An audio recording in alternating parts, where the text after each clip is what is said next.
Good morning എവരും. എൻ്റെ പേര് മഞ്ജു. ദൈവത്തിൻ്റെ നാമത്തിന് മഹത്വം ഉണ്ടാകട്ടെ. നമ്മുടെ ഉള്ളിൻ്റെ ഉള്ളിൽ ശക്തി ഉണ്ടെങ്കിൽ നമ്മുടെ ജീവിതത്തിൽ ഉണ്ടാകുന്ന ഒരു സിറ്റുവേഷൻസിനും നമ്മളെ ചഞ്ചലരാക്കാൻ സാധിക്കത്തില്ല, അല്ലെ? നമ്മൾക്ക് സമാധാനം നമ്മുടെ മനസ്സിലുണ്ടെങ്കിൽ ഒരു കാറ്റിനോ കോളിനോ നമ്മളെ ഇളക്കാൻ സാധിക്കത്തില്ല. അതാണ് യേശുക്രിസ്തു ചെയ്തത് ക്രോസ് ഓഫ് കാൽവറിയിൽ, അല്ലെ? അല്ലെങ്കിൽ അതിനു മുമ്പ് തൻ്റെ സൃഷ്ടിയാൽ തന്നെ പീഡിപ്പിക്കപ്പെടുമ്പോൾ, ടോർച്ചർ ചെയ്യപ്പെടുമ്പോൾ യേശുവിൻ്റെ ഉള്ളിലുള്ള ആ ഒരു സ്ട്രെങ്ത്, അല്ലെ? ആ സ്ട്രെങ്ത് കാരണമാണ് യേശു അപ്പോൾ മൈൻഡ്ഫുൾ ആയിരുന്നത് സ്ക്രിപ്ചറുകൾ ഫുൾഫിൽ ചെയ്യുന്നുണ്ടോ എന്നതിനെ പറ്റി. തനിക്ക് പറ്റുന്ന തന്നെ ആൾക്കാർ ദ്രോഹിക്കുന്നതിനെ പറ്റി ഒന്നും മൈൻഡ്ഫുൾ അല്ല യേശു ആ സമയത്ത്, അല്ലെ? പിതാവിനെ അനുസരിക്കുക എന്നുള്ളത് മാത്രമാണ് ആ സമയത്ത് യേശുവിൻ്റെ മനസ്സിലുള്ളത്. അതെന്തുകൊണ്ടാന്ന് പറഞ്ഞ ഭയങ്കര ശക്തിയാണ് ഉള്ളിൻ്റെ ഉള്ളിൽ. അതേ ശക്തി നമ്മുടെ ഉള്ളിൽ ഉണ്ടായിരിക്കണമെന്ന് ദൈവം നമ്മളെ പറ്റി ആഗ്രഹിക്കുന്നു. അപ്പൊ അതിനെപ്പറ്റിയാണ് എനിക്ക് പറയാനുള്ളത്. അപ്പൊ മുമ്പോട്ട് പോകുമ്പോൾ നമുക്കൊന്ന് പ്രാർത്ഥിക്കാം. പ്രാർത്ഥിച്ച ശേഷം സംസാരിക്കാം. കർത്താവ് സമയത്ത് നന്ദി പറയുന്നു. കർത്താവേ, praise and worship you, mighty God. Thank you so much, Master God. അങ്ങയുടെ കൃപയ്ക്കായിട്ട് നന്ദി പറയുന്നു. അങ്ങയുടെ നന്മയ്ക്കായിട്ട് നന്ദി പറയുന്നു. കർത്താവേ, അങ്ങനെ പോലെ ഒരു ദൈവമില്ല എന്നുള്ളതിനായിട്ട് നന്ദി പറയുന്നു നാഥ. praise and worship you, mighty God. Thank you so much, Master. ഞങ്ങളുടെ ഉള്ളിലും സ്ട്രെങ്ത് വേണമെന്ന് അങ്ങ് വളരെയധികം ആഗ്രഹിക്കുന്നത്. Thank you Jesus. മാസ്റ്റർ ഞങ്ങളോട് സംസാരിക്കണമേ. പിതാവേ, ഞങ്ങളോട് സംസാരിക്കണമേ. അങ്ങയുടെ മകനായിട്ട് ഹോളി സ്പിരിറ്റ് ഗോഡിനായിട്ട് നന്ദി പറയുന്നു. Thank you Jesus master. praise and worship you in Jesus name. Amen. നമുക്കിന്ന് ജോണിലേക്ക് പോകാം. ജോണിന്റെ 19 യോഹന്നാൻ എഴുതിയ സുവിശേഷത്തിന്റെ 19:28 തൊട്ട് 30 വരെയുള്ള വാക്കുകൾ ഇങ്ങനെ പറഞ്ഞിരിക്കുന്നത്: അതിന്റെ ശേഷം സകലവും തികഞ്ഞിരിക്കുന്നു എന്ന് യേശു അറിഞ്ഞിട്ടു തിരുവെഴുത്ത് നിവൃത്തിയാകും വണ്ണം എനിക്ക് ദാഹിക്കുന്നു എന്ന് പറഞ്ഞു. അവിടെ പുളിച്ച വീഞ്ഞു നിറഞ്ഞൊരു പാത്രം വെച്ചിട്ടുണ്ടായിരുന്നു. അവരും സ്പോഞ്ച് പുളിച്ച വീഞ്ഞ് നിറച്ച് ഈസോപ്പ് തണ്ടിന്മേൽ ആക്കി അവന്റെ വായോട് അടുപ്പിച്ചു. യേശു പുളിച്ച വീഞ്ഞ് കുടിച്ച ശേഷം നിവൃത്തിയായി എന്ന് പറഞ്ഞ് തല ചായ്ച്ചു ആത്മാവിനെ ഏൽപ്പിച്ചു കൊടുത്തു. അപ്പൊ ഇത് നമുക്കറിയാം, യേശുവിന്റെ ക്രൂശിലെ മരണത്തെ പറ്റിയാണ് കാണിക്കുന്നത്. അപ്പൊ ഇവൻ യൂദാസ് ഇസ്കാരിയോട്ട്, അല്ലെ, കുറെ ജൂതന്മാരുടെ കൂട്ടത്തിലുള്ള ഓഫീസേഴ്സിനെയും പിന്നെ കുറച്ച് റോമൻ പട്ടാളക്കാരുമായിട്ടും എല്ലാം വന്നിട്ട് യേശുക്രിസ്തുവിനെ അറസ്റ്റ് ചെയ്യിപ്പിക്കുന്നു. യേശുക്രിസ്തു സ്വന്തമായിട്ട് തന്നെ അറസ്റ്റ് ചെയ്യാൻ വേണ്ടി സമ്മതിച്ചു കൊടുത്തു. ദൈവത്തെ അറസ്റ്റ് ചെയ്യാൻ മനുഷ്യനെ കൊണ്ട് സാധിക്കത്തില്ല, അല്ലെ? അപ്പോൾ ദൈവം തന്നെ ഏൽപ്പിച്ചു കൊടുത്തു. കാരണം എന്ന് വെച്ചാൽ പെസഹ കുഞ്ഞാടാണ് യേശുക്രിസ്തു. പെസഹ സമയം ആണത്. അപ്പൊ യേശുക്രിസ്തു മരിച്ചേ പറ്റത്തുള്ളൂ. അത് യേശുവിന്റെ വരവിന്റെ ഉദ്ദേശം അതാണ്. അപ്പൊ അതിനുവേണ്ടി തന്നെ ഏൽപ്പിച്ചു കൊടുക്കുന്നു, അല്ലെ? അപ്പൊ ആദ്യം അനാസിന്റെ ഹന്നാവ്, അല്ലെ, അടുത്തും പിന്നെ കെയാഫസിന്റെ അടുത്തും അദ്ദേഹത്തെ കൊണ്ടുപോകുന്നതിന് ശേഷം പോണ്ടിയസ് പൈലറ്റിന്റെ അടുത്തേക്ക് കൊണ്ടുവന്ന് വിചാരണയെല്ലാം കഴിഞ്ഞതിന് ശേഷം നടക്കുന്ന കാര്യത്തെ പറ്റി. അപ്പൊ നമുക്കറിയാം, പോണ്ടിയസ് പൈലറ്റ് യേശുവിനെ തന്റെ എന്താ പറയുക പടയാളികളെ കൊണ്ട് അടിപ്പിക്കുകയൊക്കെ ചെയ്യുന്നല്ല. ഒരു മനുഷ്യനോട് ചെയ്യാൻ ചെയ്യരുതാത്തത്രയും ക്രൂരത ചെയ്തു കൂട്ടി.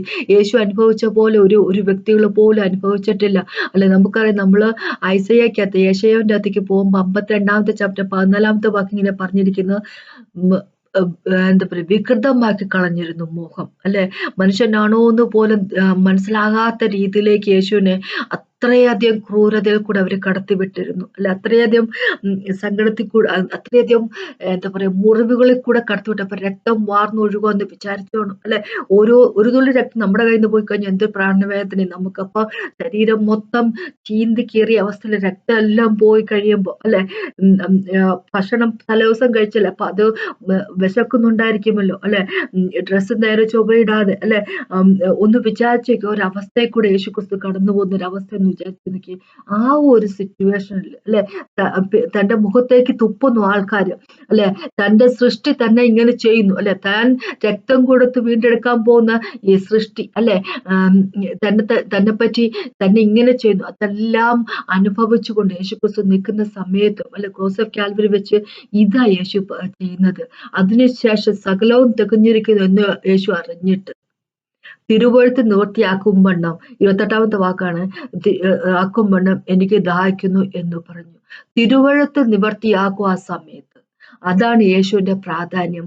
എല്ലാം തികഞ്ഞിരിക്കുന്നു, അല്ലെ? സകലതും താൻ ഈ ലോകത്തിലേക്ക് വന്നതിന്റെ പർപ്പസ് മൊത്തം കഴിഞ്ഞിരിക്കുന്നു എന്ന് മനസ്സിലാക്കിക്കൊണ്ട് യേശു ക്രിസ്തു അല്ലെ ഇങ്ങനെ ചെയ്യുന്നു എന്നാ പറഞ്ഞിരിക്കുന്നത്. അപ്പൊ അങ്ങനെയാകുമ്പോൾ ഒന്ന് വിചാരിച്ചു നോക്കുക. അപ്പൊ യേശുവിനെ സംബന്ധിച്ചിടത്തോളം അതിനാണ് പ്രാധാന്യം. അപ്പൊ തനിക്ക് താൻ അനുഭവിക്കുന്ന വേദന ഒരു കാര്യമല്ല യേശുവിന് ആ സമയത്ത്, അല്ലെ. തന്റെ ഉള്ളിന്റെ ഉള്ളിൽ ഭയങ്കര ശക്തിയാണ്, തന്റെ ഉള്ളിന്റെ ഉള്ളിൽ ഭയങ്കര സമാധാനമാണ്, അല്ലെ. താൻ തന്റെ പിതാവിന്റെ സ്നേഹത്തിലാണ്, താൻ തന്റെ പിതാവിനെ അനുസരിക്കുകയാണ്, അല്ലെ. ആ ഒരു സമാധാനം, ആ ഒരു ശക്തിയാണ് ഉള്ളിന്റെ ഉള്ളിലുള്ളത്. അങ്ങനെ ഒരു ശക്തി യേശുക്രിസ്തുവിന്റെ ഉള്ളിന്റെ ഉള്ളിൽ ഉള്ളത് കൊണ്ട് ബാക്കി തന്റെ ചുറ്റും നടക്കുന്ന അത്രയും ക്രൂരമായിട്ടുള്ള കാര്യങ്ങളൊന്നും ഒരു കാര്യമല്ല യേശു. ഒന്ന് വിചാരിച്ചു നോക്കുക ഒരവസ്ഥ, അല്ലെ. നമ്മളെങ്ങാനാണെങ്കിലും നമുക്ക് എന്തെങ്കിലും ഒരു അവസ്ഥ നമ്മളെ ജീവിതത്തിലേക്ക് ഇങ്ങനത്തെ ഒരു അവസ്ഥ വരുന്നെന്ന് വിചാരിച്ചു നോക്കിയേ. ആരും നമ്മൾ ചെയ്യാത്തൊരു കുറ്റത്തിന് നമ്മൾ പഴിചാരപ്പെടുമ്പോൾ, നമ്മൾ ചെയ്യാത്ത ഒരു കുറ്റത്തിന് നമ്മൾ അനുഭവിക്കേണ്ടി വരുമ്പോൾ നമ്മുടെ അവസ്ഥ എന്തായിരിക്കും? സമാധാനമില്ലാഴിക, മറ്റുള്ളവരെ പ്രാകുക, മറ്റുള്ളവരെ അവര് ചെയ്ത കുറ്റമായിരിക്കും എങ്കിൽ പോലും അല്ലെ അവരെ എന്താ പറയാ പഴിക്കുക, അല്ലെ. ആ ഒരു സമാധാനം ഇല്ലാഴിക, അല്ലെ, നമ്മുടെ ഉള്ളിലേക്ക് വന്നു കഴിയുമ്പോൾ നമ്മൾ ചെയ്തു കൂട്ടും, പല കാര്യങ്ങൾ, ചെയ്യരുതാത്ത കാര്യങ്ങൾ പലതും ചെയ്തു കൂട്ടും, അല്ലെ. നമ്മളുടെ വിശ്വാസത്തെ പോലും നമ്മൾ മറികടന്നുകൊണ്ട് ചില ആൾക്കാർ ചെന്ന് പകരം വീട്ടുകയൊക്കെ ചെയ്യും. അല്ല, അങ്ങോട്ട് ഒരു അവസ്ഥയിലേക്ക് മനുഷ്യന്റെ കാര്യം പറയുന്നത് നമ്മൾ പലരും കടന്നു പോയിട്ടുള്ള ഒരു കാര്യങ്ങൾ. അങ്ങനെ ഒരു വല്ലാത്തൊരു അവസ്ഥയിലേക്ക് നമ്മൾ തന്നെ മാറ്റപ്പെടും. പക്ഷെ യേശുവിന്റെ ഉള്ളിലുള്ള ആ ഒരു സ്ട്രെങ്ത് കാരണം എന്താ പറയുക, യേശു ഒന്നും ചെയ്യുന്നില്ല, അല്ലെ. ക്രോസ് ഓഫ് കാൽവരിയും കൂടെ അവർക്ക് വേണ്ടി പ്രാർത്ഥിക്കും, മനുഷ്യർക്ക് വേണ്ടി പ്രാർത്ഥിക്കും. ഇവരെന്ത് ചെയ്യുന്നു എന്ന് ഇവർക്ക് മനസ്സിലാവുന്ന പിതാവേ എന്ന് പറയുകയോ ചെയ്യുന്നത്. അപ്പൊ കാരണം വെച്ചാൽ ഭയങ്കര സ്ട്രെങ്ത് ഉള്ളിന്റെ ഉള്ളില്, ഭയങ്കര സ്ട്രെങ്ത്, ആർക്കും പിടിച്ചു കുലുക്കാൻ വയ്യാത്തത്ര സ്ട്രെങ്ത് ഉള്ളത്. അതെങ്ങനെയാണ് സ്ട്രെങ്ത് യേശുവിന് കിട്ടിയത്? മനുഷ്യരായ യേശുക്രിസ്തു മനുഷ്യനാണെന്നുള്ള കാര്യം അറിയാലോ. മനുഷ്യനായതുകൊണ്ടാണ് നമ്മൾക്ക് വേണ്ടി മരിച്ചത്. ദൈവം നമുക്ക് വേണ്ടി മരിച്ചിട്ട് ഒരു കാര്യവുമില്ല.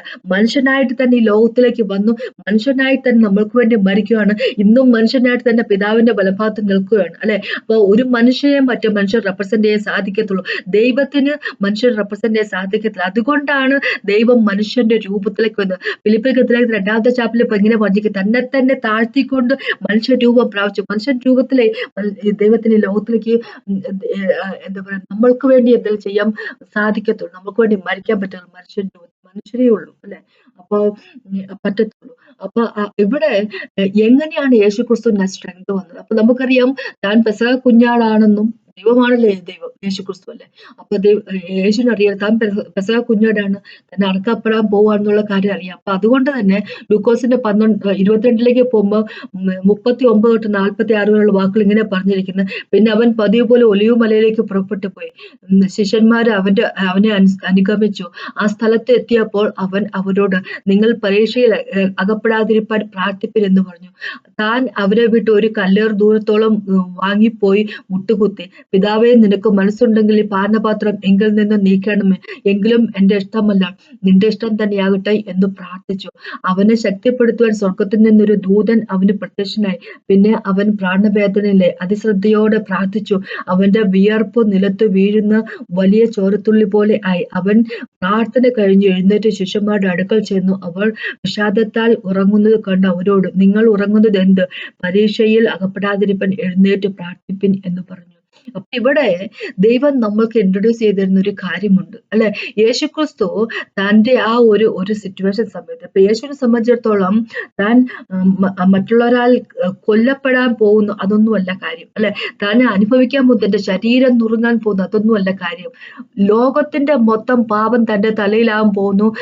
താൻ പാപമായി തീരാൻ പോകുന്നു. പാപം എന്ന് പറഞ്ഞു കഴിഞ്ഞാൽ പിതാവുമായിട്ട് കൂടിയോജിച്ച് പോകത്തില്ല. പാപം ഉള്ള വ്യക്തികൾ ദൈവത്തിന്റെ അകലത്തിലാണ്, അല്ലെ. പാപം ലോകത്തിന് മൊത്തം പാപമായിട്ട് താൻ തീരുമ്പോൾ ദൈവത്തിൽ നിന്ന് കുറെ സമയത്തേക്കെങ്കിലും അകലാൻ പോകുന്നു, അല്ലെ. സെപ്പറേഷൻ വരുന്നു. ആ ഒരു ഭയങ്കരമായിട്ടുള്ള ഒരു തീഷ്ണമായിട്ടുള്ള ഒരു വേദന, അല്ലെ. അപ്പൊ ആ ഒരു വേദന കൊണ്ടാണ് യേശുക്രിസ്തു ഇങ്ങനെ ചോദിക്കുക, പിതാവേ, നിനക്ക് മനസ്സുണ്ടെങ്കിൽ ഈ പാനപാത്രം എന്നിൽ നിന്ന് നീക്കണമെന്ന് പറഞ്ഞു. പാനപാത്രം എന്ന് പറഞ്ഞാൽ ഇതാണ്, അല്ലാതെ സഫറിങ്ങിന്റെ അല്ല, അല്ലാതെ തന്റെ ശരീരത്തിന് സംഭവിക്കാൻ പോകുന്ന കാര്യമല്ല. പക്ഷെ താൻ പാവമായി തീരാൻ പോകുന്നു, പിതാവിൽ നിന്ന് അകലാൻ പോകുന്നു. ആ ഒരു സങ്കടം, അല്ലെ, അതാണ് ആ പാനപാത്രം എന്ന് പറയുന്നത്. ആ പാനപാത്രം തന്റെ കയ്യിൽ നിന്നും മാറ്റി തരണമേ എന്ന് പറയുക, അല്ലെ. പരിശുദ്ധനായവൻ പാവമായി തീർന്ന പിതാവിൽ നിന്നും കുറച്ചു നേരത്തേക്കെങ്കിലും മാറി നിൽക്കാൻ ഇടയാകുന്നു അല്ലെ, അതിനെപ്പറ്റിയാ പറയുന്നത്. അപ്പൊ പാനപാത്രം എങ്കിൽ നിന്ന് നീക്കണമേ എന്ന് പറഞ്ഞു. എങ്കിലും എന്റെ ഇഷ്ടമല്ല നിന്റെ ഇഷ്ടം തന്നെയാകട്ടെ എന്ന് പ്രാർത്ഥിച്ചപ്പോ ആ ഒരു പ്രാർത്ഥന എന്ന് പറഞ്ഞാല് യേശുക്രിസ്തു ലോകത്തിലേക്ക് വന്നതിന്റെ പർപ്പസിന് എതിരായിട്ടുള്ളൊരു പ്രാർത്ഥനയാണ് അല്ലെ.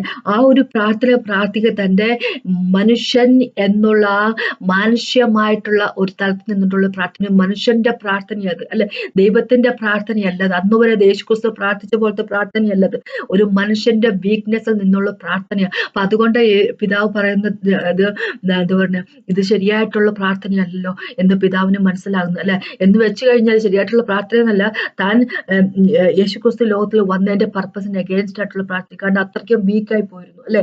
എന്ന് വെച്ച് കഴിഞ്ഞാൽ ആ ഒരു വീക്കായി പോവാന്ന് പറഞ്ഞു കഴിഞ്ഞാല് ആ ഒരു സത്യം, ആ സത്യം കൊണ്ടുവന്ന ഒന്ന് ചഞ്ചലപ്പെടുത്തി യേശു. വീക്ക് എന്ന് പറയാൻ പറ്റത്തില്ല, ചഞ്ചലപ്പെടുത്തി യേശുവിനെ അല്ലെ. അപ്പൊ താൻ പാവമായി തീരാൻ പോകുന്നല്ലോ എന്നുള്ള കാര്യം ചഞ്ചലപ്പെടുത്തി കഴിഞ്ഞപ്പോൾ ഒരു മാനുഷികമായിട്ട് തലത്തിൽ നിന്നുകൊണ്ടുള്ള ഒരു പ്രാർത്ഥന പ്രാർത്ഥിച്ചു. അപ്പൊ പിതാവിന് കാര്യം പിടികിട്ടിയപ്പോ പിതാവ് എന്താ ചെയ്തത്, ഒരു ദൂതനെ അയച്ചു ശക്തിപ്പെടുത്തുന്നു. തന്റെ പ്രാർത്ഥനയില് പ്രാർത്ഥിച്ചു കഴിഞ്ഞാൽ പിതാവ് ശക്തിപ്പെടുത്തുന്നു. ആ ശക്തി വന്നു കഴിഞ്ഞപ്പോഴേക്കും എന്താ പിന്നെ 44-ാമത്തെ വാക്ക് പറഞ്ഞു, അവൻ പ്രാണവേദനയിലായി അതിശ്രദ്ധയോടെ പ്രാർത്ഥിച്ചു അല്ലെ.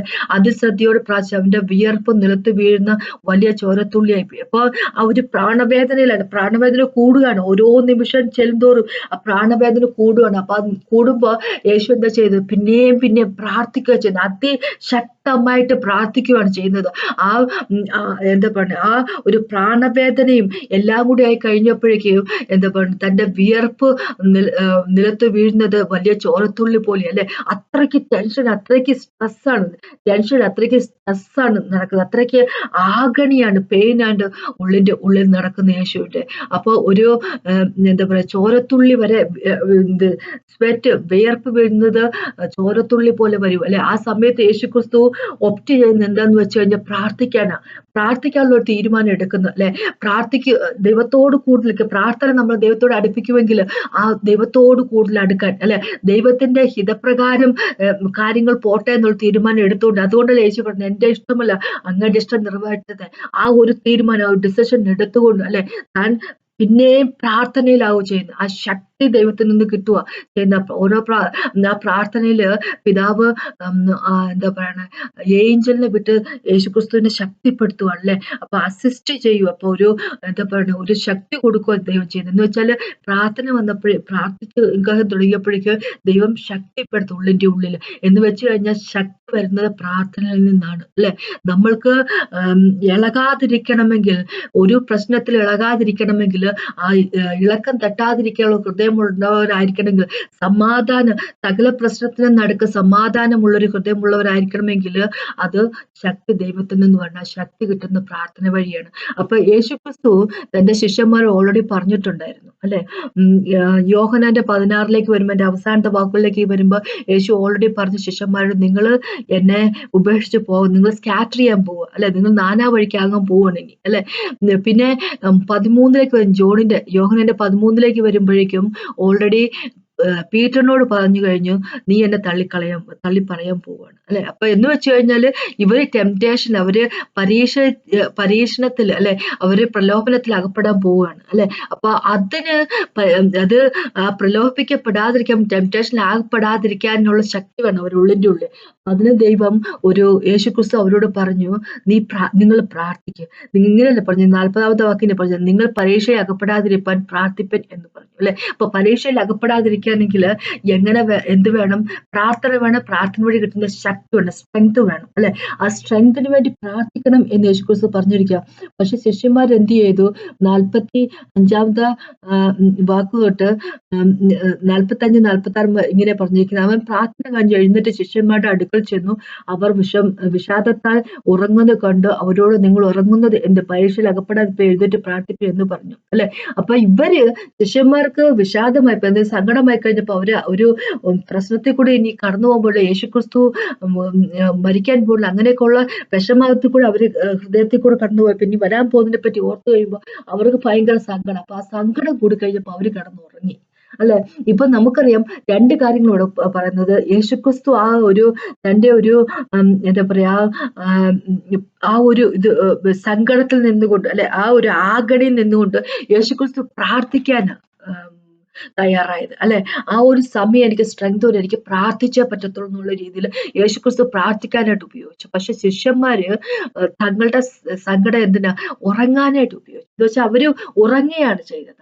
അപ്പൊ നമുക്ക് രണ്ട് ഓപ്ഷൻസ് ഇവിടെയുണ്ട്. നമുക്ക് ഒന്നെങ്കിൽ വേണമെങ്കിൽ ഉറങ്ങാം എന്ന് വെച്ചാൽ നമുക്ക് നമ്മുടെ സങ്കടത്തിൽ കൂടെ നമുക്ക് വരുമ്പോൾ നമുക്ക് സങ്കടത്തിൽ കൂടെ കടന്നു പോകുന്ന സമയം വരുമ്പോൾ അല്ലെങ്കിൽ പ്രശ്നങ്ങൾ ജീവിതത്തിൽ ഉണ്ടാകുമ്പോൾ നമുക്ക് വേണ്ടി പ്രാർത്ഥിക്കാതിരിക്കും അല്ലെ? ആ പ്രശ്നം അതങ്ങനെ തന്നെ ആയിക്കോട്ടെ എന്ന് വെച്ച് വേണമെങ്കിൽ നമുക്ക് ലൈറ്റ് ആയിട്ട് എടുക്കാം. ലൈറ്റ് ആയിട്ടല്ല അങ്ങനെ പറയുന്നത്, ദൈവത്തോട് അടുക്കാൻ ശ്രമിക്കാതിരിക്കാം അല്ലെ? നമ്മൾ വേറെ ഇപ്പൊ ഉറങ്ങുക പറഞ്ഞു കഴിഞ്ഞാൽ വേറൊരു മാർഗം ശ്രമിക്കുക. തങ്ങൾക്ക് പ്രശ്നമുണ്ട്, അപ്പൊ ആ പ്രശ്നത്തിൽ നിന്ന് ഒരു പരിഹാരമായിട്ട് അവർ ഉറങ്ങുകയും ചെയ്യുന്നു അല്ലെ? അവര് എന്താ പറയുന്നത്, അവർ വിഷാദത്താൽ ഉറങ്ങുന്നത് കൊണ്ട്. അപ്പൊ എന്ന് വെച്ച് കഴിഞ്ഞാൽ ഉറങ്ങുക എന്നുള്ള ഒരു സ്റ്റെപ്പ് അവരെടുത്തത് അവരുടെ പ്രശ്നത്തിനുള്ള പരിഹാരമായിട്ട് ഒരു വേറൊരു ഒരു ഒരു പരിഹാരം അവർ കണ്ടെത്താൻ ശ്രമിക്കുന്നത്. ഉറങ്ങുവാണെങ്കിൽ ഞങ്ങൾ ശരിയാകുമല്ലോ എന്നുള്ള രീതിയിൽ. എന്ന് വെച്ച് കഴിഞ്ഞാൽ നമ്മളാണെങ്കിൽ നമ്മൾ ചിലവരെങ്കിലൊക്കെ പ്രശ്നത്തിൽ കൂടെ കടന്നു പോകുമ്പോൾ ദൈവത്തോട് അടുക്കാതെ വേറെ പല രീതിയിലുള്ള സൊല്യൂഷൻസ് അല്ലെ, പ്രശ്ന പരിഹാരികളൊക്കെ ശ്രമിച്ചുകൊണ്ടിരിക്കും അല്ലെ, ദൈവത്തോട് അടുക്കുന്നതിന് പകരം. പക്ഷെ യേശുക്രിസ്തു എന്താ ചെയ്തത്? ദൈവത്തോട് അടുക്കാൻ, പ്രാർത്ഥനയിൽ അടുക്കാൻ ശ്രമിക്കുക ചെയ്തത്. അപ്പൊ അതാണ് ബെസ്റ്റ് സൊല്യൂഷൻ അല്ലെ?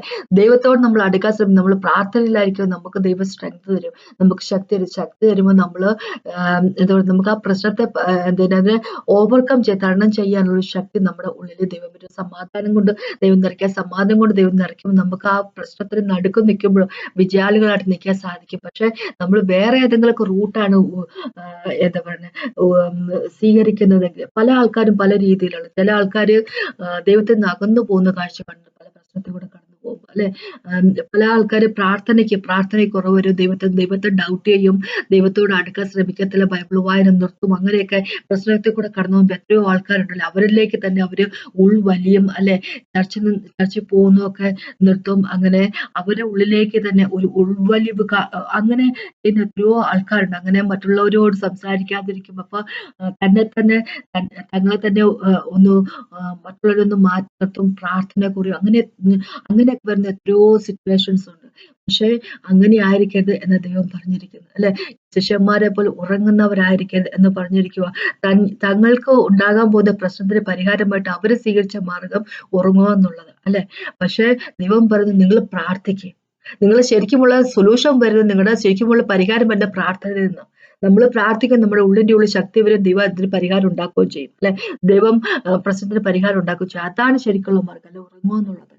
ദൈവത്തിലേക്ക് കൂടുതൽ അടുക്കുക എന്നുള്ളതാണ് ശരിക്കുമുള്ള എന്താ പറയാ മാർഗം. അല്ലാതെ ദൈവത്തിന് അകന്നു പോവുക എന്നുള്ളതല്ല ശരിക്കുമുള്ള മാർഗം അല്ലെ? അപ്പൊ ഇവരിവിടെ ഉറക്കം തിരഞ്ഞെടുത്തപ്പോൾ, പ്രാർത്ഥനയ്ക്ക് പകരം ഉറക്കം തിരഞ്ഞെടുത്തപ്പോഴേക്ക് അവര് എന്താ പറയാ അവര് ആ പരീക്ഷയിൽ അവര് ആകപ്പെടുക തന്നെ ചെയ്തു അല്ലെ? എല്ലാ ശിഷ്യന്മാരും, ജോൺ മാത്രം ഉണ്ടായിരുന്നു ക്രോസ് ഓഫ് കാൽവരിയില് യേശുക്രിസ്തു മരിക്കുന്ന സമയത്ത്. അവിടെ ജോൺ മാത്രം കൂടി ഉണ്ടായിരുന്നു. ബാക്കി പീറ്റർ യേശു പറഞ്ഞു. ബാക്കിയുള്ള ശിഷ്യന്മാര് ചെതറിപ്പോയി അല്ലെ? പേടിച്ചിട്ട് അവർ ചെതറിപ്പോയി ഒരു അവസ്ഥയിലേക്ക് വന്നു. അപ്പൊ ദൈവം പറയുന്നത്, സ്ട്രെങ്ത് വേണമെങ്കിൽ പ്രാർത്ഥിക്കുക. നിങ്ങൾ പ്രാർത്ഥിക്കുക, പ്രാർത്ഥന നിന്നാണ് സ്ട്രെങ്ത് വരുന്നത്. ജേക്കബിന്റെ കാര്യം ഒന്ന് ഓർത്തു നോക്കുക. ഈസോനെ പറ്റിച്ചിട്ട് അനുഗ്രഹം വാങ്ങിച്ചോണ്ട് ലബാന്റെ വീട്ടിലേക്ക് ഓടിപ്പോയ ജേക്കബ് അല്ലെ? ഈസോനെ ജേക്കബിനെ കൊല്ലുമെന്ന് പറഞ്ഞുകൊണ്ട് വാളും എടുത്തോണ്ട് ഈസോ. അതിനൊക്കെ ശേഷം 20 വർഷം കഴിഞ്ഞപ്പം തിരിച്ച് ലാബാന്റെ കയ്യിൽ നിന്ന് രക്ഷപ്പെട്ട് ജേക്കബ് ഓടി വരികയാണ്, പോവാണ് അല്ലെ? കനാനിലേക്ക് തിരിച്ചു വരികയാണ്. ഐസക്കിന്റെ അടുത്തേക്ക് തിരിച്ച് തന്റെ ജീവിതത്തിലേക്ക് വരികയാണ്. അപ്പൊ മഹാനേം എന്നുള്ള സ്ഥലത്ത് വന്നു കഴിഞ്ഞപ്പോഴേക്ക് ജേക്കബ് ഈസോന് മെസ്സേജ് വിടുന്നത്, ഞാനും എന്റെ കുടുംബവും ഇതിലെ കടന്നു പോകുന്നുണ്ട് അല്ലെ, പ്രശ്നങ്ങളൊന്നും ഉണ്ടാക്കാൻ പോകുന്നൊന്നുമില്ല. അപ്പൊ മെസ്സഞ്ചറായിട്ട് പോയ ആളുടെ കയ്യിൽ തിരിച്ച് ഈസോ ഒരു എന്താ പറയുക, ഒരു മെസ്സേജ് തിരിച്ചു കൊടുത്തു അല്ലെ? ജെനസിസ് ഉൽപ്പത്തിന് 32ാമത്തെ ചാപ്റ്ററിനെ പറ്റി പറയുന്നത്, തിരിച്ചൊരു മെസ്സേജ് കൊടുത്തു, ഞാൻ വരുക കാണാൻ അല്ലെ? 400 പേരുമായിട്ടാണ് വരുന്നത്. അപ്പൊ ഇത് കേട്ട് കഴിഞ്ഞപ്പോൾ ജേക്കബിന്റെ ഉള്ളു കാളിപ്പോയല്ലോ. ദൈവമേ, ഈ മനുഷ്യൻ തന്നെയാ വരുന്നെങ്കിൽ പിന്നെ കുഴപ്പമില്ല. അയാള് തന്നെയല്ല വരുന്നത്. 400 പേരെയൊക്കെ ആയിട്ട് കൊല്ലാൻ വേണ്ടി വരുവായിരിക്കും എന്ന് ഓർത്തിട്ട് ആം, ജേക്കബിന് പേടി അല്ലെ. അപ്പൊ ഇത് ഈ കൊല്ലാൻ വരുന്ന ആളെ ഒന്ന് എന്താ പറയാ ഒന്ന് തണുപ്പിക്കുന്നതിന് വേണ്ടി കുറച്ച് എന്താ പറയാ ഗിഫ്റ്റുകളൊക്കെ മുമ്പേ തന്നെ അയക്കുന്നു. അതിനുശേഷം തനിക്കുള്ളതിനെല്ലാം ഡിവൈഡ് ചെയ്ത് അതും പുറകെ വിടുന്നു. ജാബോക്ക് എന്നുള്ള ആ ഒരു തോടൊക്കെ കടന്നിട്ട് അല്ലെ, താനും തന്റെ കുഞ്ഞുങ്ങളും 4 ഭാര്യമാരെയും ഒക്കെ കടന്നിട്ട് ശേഷം ആ ഭാര്യമാരെയും കുഞ്ഞുങ്ങളെയും മുമ്പേ വിടുന്നു. അതിനുശേഷം ജേക്കബ് അല്ലെ പേടിച്ചിട്ട് താൻ തന്നെ അല്ലെ ഒരു സ്ഥലത്താകുന്നു. അവിടെ വെച്ച് ജേക്കബ് എന്താ ചെയ്ത് പ്രാർത്ഥിക്കുകയാണ് അല്ലെ. ഏഞ്ചലുമായിട്ട് മല്ല് പിടിച്ചെന്ന് പറയും, ദൂതനായിട്ട് മല്ല് പിടിച്ചെന്ന് പറഞ്ഞാൽ പ്രാർത്ഥനയിലാണ്. ഹോസേയക്കകത്തേക്ക് 12-ാമത്തെ ചാപ്റ്റർ 4-ാമത്തെ വാക്കിലൊക്കെ ഇങ്ങനെ പറഞ്ഞിരിക്കുന്നത്, അവന് കരഞ്ഞ പ്രാർത്ഥിക്കുക, വീപ്പ് ചെയ്യുക എന്ന് പറയുന്നത്. അപ്പൊ എന്ന് വെച്ച് കഴിഞ്ഞാല് അത് മല്ല് പിടിച്ച് ജയിക്കുക എന്ന് പറഞ്ഞു കഴിഞ്ഞാല് മല്ല് പിടിച്ച് ജയിച്ച ആള് നല്ല ഫിസിക്കലി ശാരീരികമായിട്ടുള്ള മല്ലുപിടിയാണ്. അത് ജയിച്ച ആളോട് പിന്നെ ദൂതൻ തോറ്റു കിടക്കുവാണെങ്കിൽ, ദൂതൻ എന്ന് പറഞ്ഞാൽ ദൈവം തന്നെ, യേശുക്രിസ്തു തന്നെയല്ലേ. ഇംഗ്ലീഷ് ബൈബിളിലേക്ക് വരുമ്പോൾ ഏഞ്ചൽ എന്ന് പറഞ്ഞാൽ ക്യാപിറ്റൽ എ ഉപയോഗിച്ചിരിക്കുന്നത്, ഏഞ്ചൽ എന്നുള്ള വേർഡ് എഴുതുന്നത്. അപ്പൊ ക്യാപിറ്റൽ എ എന്ന് പറഞ്ഞിട്ട് ഏഞ്ചൽ എന്നുള്ള വേർഡ് തുടങ്ങുമ്പോൾ അത് കാണിക്കുന്ന യേശുക്രിസ്തുവിനെയാണ്. അപ്പം ദൈവവുമായിട്ട് മല്ല് പിടിച്ചിട്ട് ദൈവം തോറ്റ് നിലത്ത് കിടക്കുവാണെങ്കിൽ പിന്നെ ആ തോറ്റുപോയ ദൈവത്തോട് തന്നെ എന്നെ ഒന്ന് അനുഗ്രഹിച്ചിട്ടേ ഞാൻ വിടത്തുള്ളൂ എന്ന് പറഞ്ഞിട്ട് പറയേണ്ട കാര്യമില്ലല്ലോ അല്ലെ. അപ്പോ